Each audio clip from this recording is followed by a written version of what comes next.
Mistis Jember. Kejadian ini sebenarnya nggak cuman gue yang ngalamin, ini barengan sama teman-teman gue juga. Kejadiannya di tahun 2010 atau 2011. Jadi sebenarnya ini adalah program dari universitas tentang ngejalanin program KKN. Nah, kalau KKN itu kan biasanya ada sekumpulan mahasiswa dari beberapa fakultas tuh digabungin gitu.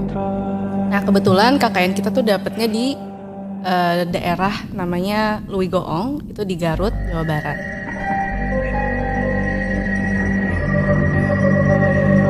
Nah pada saat itu kita tuh dapet 13 orang gitu, satu kelompok itu. Nah tapi karena terlalu banyak akhirnya di split jadi 2. Nah kemudian di kelompok aku sendiri itu ada 3 perempuan, 3 laki-laki. Jadi sama aku 7 orang gitu.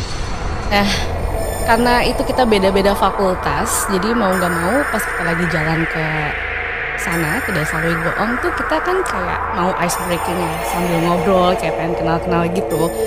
Dan nggak tahu kenapa tiba-tiba pengen cerita horor aja gitu. Karena kan kalau kita cerita horor tuh biasanya lebih gampang akrab gitu kan.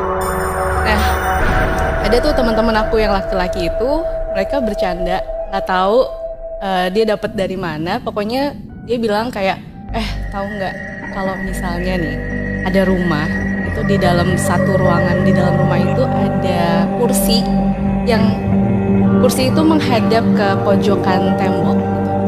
Itu tuh kayak misalnya ini kan pojokan tembok nih, kotak gitu. Terus ada kursi yang mengarahnya tuh ke bagian sisi pojoknya ruangan itu. Itu katanya tuh rumah bakalan banyak banget penghuninya gitu.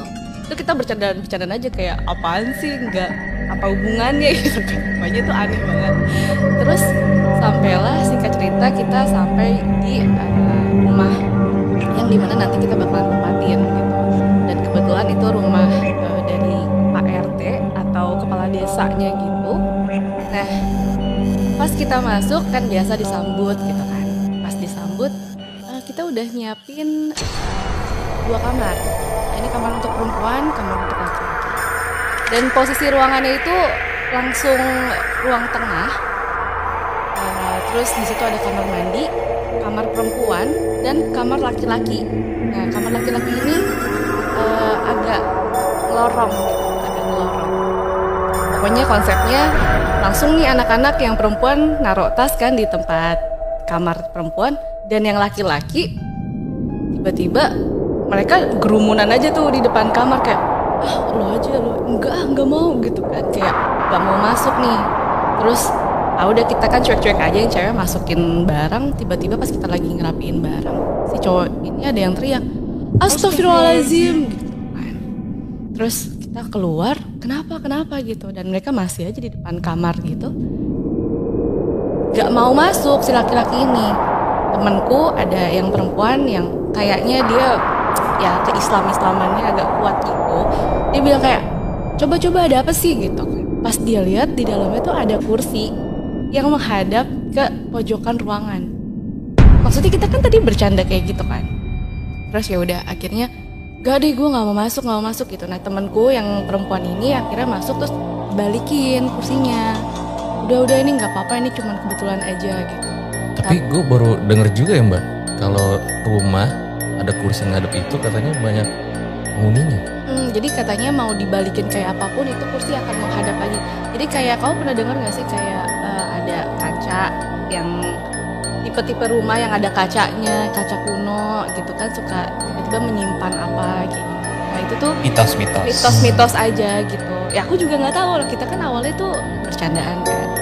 Nah terus udah nggak apa-apa ini gitu. Nah temanku enggak deh gitu. Teman-teman yang cowok akhirnya kita di ruangan tengah aja gitu. Karena ruangan tengahnya itu juga posisinya deket kamar perempuan dan deket WC. Dan itu ada lorong, kita nggak tahu, mungkin kita mikir di dapur gitu kan. Kalau boleh tahu Mbak Timot, program KKN itu tujuannya buat apa pada saat itu ya? Jadi kan awalnya kita kan dibagi 13 orang terus dibagi 2 gitu kan. Kebetulan aku dapat yang 7. Nah kita itu punya program lagi sendiri-sendiri. Jadi dari 7 orang ini kita jadi 2 tim. Nah kalau aku waktu itu kebetulan kita programnya ke sekolah-sekolah SD gitu. Kalau aku kan karena aku sastra Inggris, jadi aku ngajarin bahasa Inggris. Terus teman-teman aku yang dari pertanian ngajarin cara cocok bertanam. Sebenarnya lebih ke kegiatan aja gitu, untuk membangun desa aja gitu. Jadi beda-beda ya masing-masing orang ya? Ya itu mungkin tujuannya kenapa kita beberapa fakultas itu digabungin. Karena memang yang dari komunikasi juga, ya kita lebih ngomongin tekniknya nih, gimana nih enaknya ngomong secara komunikatif ke anak-anak gimana kayak gitu. Nah kebetulan aku dapet timnya waktu itu ke sekolah-sekolah SD gitu. Jadi ya banyak yang kayak gitu. Kalau di kampus-kampus KKN kan tergantung fakultasnya apa. Di sana ada apa, misalnya ada Karang Taruna, ada SD. Kita yang mata kuliah yang berkaitan dengan pelajarannya biasanya kita